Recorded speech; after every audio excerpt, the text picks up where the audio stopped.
students, let's start our today's lesson with the same chapter number 9, reproduction in animals.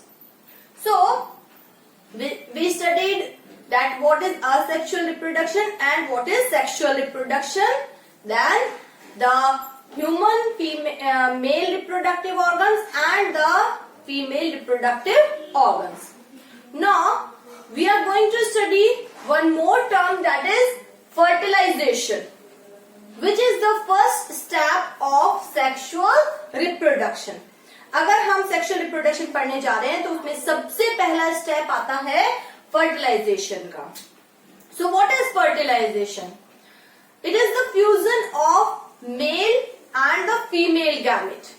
When the male gamete and female gamete fuse and form a zygote, that is called fertilization. This process is called fertilization. So, a process in which a male gamete fuses to a female gamete to form a zygote is called fertilization. यानी कि fertilization की process में क्या form होता है? zygote बनता है. So as we know that in humans, female produce ovum and the males produce sperms, which are the gametes of male and female. Female gametes कौन से होते हैं? ovum होते हैं और male gametes क्या होते हैं? sperms होते हैं.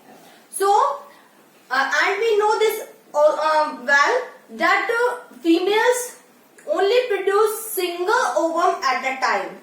एक बार में जो फीमेल है वो एक ही ओवम प्रोड्यूस करती है, but the mail testis produce a number of sperms at a time. पर जो स्पर्म्स होते हैं वो बहुत सारे होते हैं, but only a single sperm और only one sperm get a chance to fuse with the ovum. पर इतने सारे स्पर्म्स में से सिर्फ एक ही ऐसा स्पर्म होता है जो कि ओवम से फ्यूज होता है.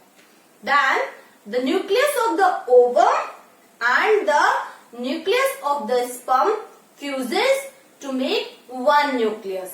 जब sperm ovum के पास आता है, वैसे तो बहुत सारे ovum रिलीज होते हैं, sperms रिलीज होते हैं और वो सारे के सारे ovum के पास पहुंचने की कोशिश करते हैं, पर इनमें से सिर्फ एक ही sperm होता है जो कि उसके पास पहुंच के ओवम के पास पहुंचकर और उससे फ्यूज हो जाता है. और फ्यूजन में जो स्पर्म का न्यूक्लियस है और जो ओवम का न्यूक्लियस है वो एक दूसरे से फ्यूज हो जाते हैं और एक सिंगल न्यूक्लियस बनाते हैं. और ये सिंगल न्यूक्लियस ही क्या कहलाता है? जाइगोट कहलाता है. सो हमने ये देखा कि जो फर्टिलाइजेशन है इसमें जाइगोट फॉर्म हुआ है, in which the sperm and the ovum fuses, and as we know that the sperm has one set of chromosomes, on the other hand the ovum also has a set of chromosomes. दोनों के पास single set of chromosomes होते हैं, but the other cells of our body have two sets of chromosomes. So when the sperm fuses with ovum, which have single set of chromosomes, when they fuse and forms zygote, the zygote has two sets of chromosomes, one from ovum, one from sperm. Sperm कहाँ से आए? From male, and ovum कहाँ से आया? From female. It means जब sperm के one set of chromosomes और ovum के वन सेट ऑफ क्रोमोसोम्स ने मिलकर जाइगोट बनाया, तो जाइगोट के अंदर टू सेट्स ऑफ क्रोमोसोम्स हो गए. अब ये जो टू सेट्स ऑफ क्रोमोसोम्स हैं इसमें से एक सेट ऑफ क्रोमोसोम मदर की तरफ से है और एक सेट ऑफ क्रोमोसोम्स फादर की तरफ से. It means the zygote has, which is the first cell of the embryo और द ऑफस्प्रिंग. ये जो जाइगोट है वो ही आगे किस में डेवलप होता है? एम्ब्रियो में या ऑफस्प्रिंग में डेवलप होता है. इसका मतलब है जो जाइगोट है इसमें जो टू सेट्स ऑफ वो हैं क्रोमोसोम्स, इसमें से one set of chromosomes mother से आए हैं और one set of chromosomes father से आए हैं. So the offsprings have both the characteristics of father and mother. यानी कि जो भी ऑफस्प्रिंग होगा उसमें आधे जो कैरेक्टरिस्टिक्स हैं वो मदर की तरफ से आए हुए हैं और जो आधे कैरेक्टरिस्टिक्स हैं वो फादर की तरफ से आए हुए हैं. That's why the offsprings have characteristics of both father and mother. इसी वजह से जो भी बच्चे होते हैं उनमें फादर और मदर दोनों के कैरेक्टरिस्टिक्स होते हैं. And the brothers and sisters siblings have same type of characteristics. जो ब्रदर्स और सिस्टर्स होते हैं, जो सिबलिंग्स होते हैं, उनकी कैरेक्टरिस्टिक्स भी क्या होते हैं, वो सेम होते हैं. क्यों? क्योंकि वो सब, उनमें भी जो सेट ऑफ क्रोमोसोम्स आए वो सब एक फादर से आया है और एक मदर से आया है. So it is about the fertilization and the result of the fertilization is zygote which has two sets of chromosomes. Then there are two types of fertilization. अब हमने ये देखा कि करना क्या है फर्टिलाइजेशन में, स्पर्म को ओवम से फ्यूज कराना है. It happens in two ways and according to that there are two types of fertilization. First is internal fertilization and the second is external fertilization. If this fusion occurs in the body of the female, when the sperm and the ovum fuses in the body of female, then this is called internal fertilization. So when the fertilization takes place inside the female body, it is called internal fertilization. अगर ये fusion body के अंदर हो रहा है, female की body के अंदर हो रहा है, तो हम इसको इंटरनल फर्टिलाइजेशन कहते हैं. फॉर एग्जाम्पल इन मैमल्स, जो भी मैमल्स हैं, डॉग्स हैं, कैट्स हैं, काउज हैं, बफेलोज हैं, ह्यूमन बींग्स हैं, इन सब में क्या होता है, internal fertilization, fusion of male and female gamete in the female's body. Then the external fertilization, if this process of fusion of male and female gamete occur outside of the body of the female, then this is called external fertilization.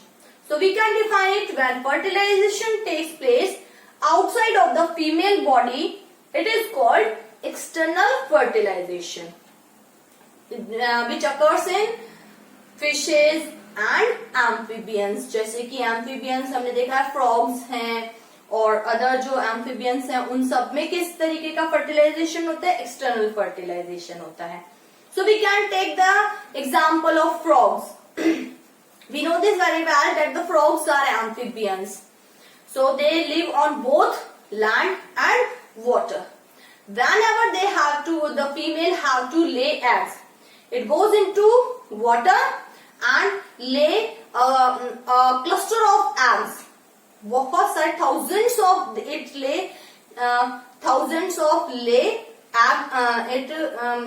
egg, it lays thousands of eggs and it makes a cluster because they also secrete a jelly-like substance due to which they collect in a cluster.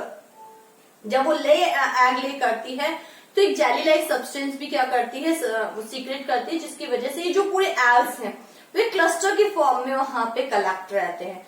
So you can easily see these clusters bound in the jelly like substance in the ponds और lakes और near in any water body in which the water is stagnant. जहां पे water stagnant होता है वहां पे आप easily ये cluster देख सकते हैं.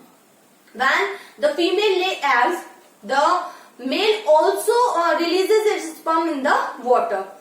जब फीमेल अपने एग लेकर देती है क्लस्टर की फॉर्म में, उसी समय पे जो मेल है वो भी अपने स्पर्म्स को वाटर में रिलीज कर देता है. Then these sperms swim in the water with the help of their tail. उसके बाद ये जो स्पर्म्स हैं वो अपनी टेल की हेल्प से उस वाटर में स्विम करते हैं and reaches to the cluster तक रीच करते हैं and then they fertilize the ovum. वहां पे जो एग्स हैं उनको क्या करते हैं, फर्टिलाइज करते हैं. So when we will use, you will see the eggs of the frogs. जो eggs होते हैं, they are very smooth and they have a delicate membrane. उनके ऊपर शेल जैसी कोई चीज नहीं होती है. Just like the eggs of reptiles and birds. जो reptiles होते हैं या जो birds होते हैं, उनके जो eggs होते हैं, उनके ऊपर एक hard covering होती है, that is called shell. But in the eggs of frogs, there is no hard substance in their eggs. Their eggs are only covered with a delicate membrane. So the sperms easily can easily fuse with the eggs or the ovum. वो easily जो sperms हैं उसको penetrate करके उनसे fuse हो सकते हैं.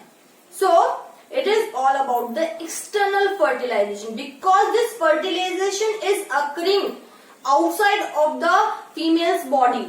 ये जो फर्टिलाइजेशन हुआ ये वाटर के अंदर हुआ है, फीमेल की बॉडी के अंदर नहीं हुआ है. That's why it is an example of external fertilization. ये एक external fertilization का example है. So this is all about the fertilization. What is fertilization and two types of fertilization. That's all for the day. Thank you and have a nice day.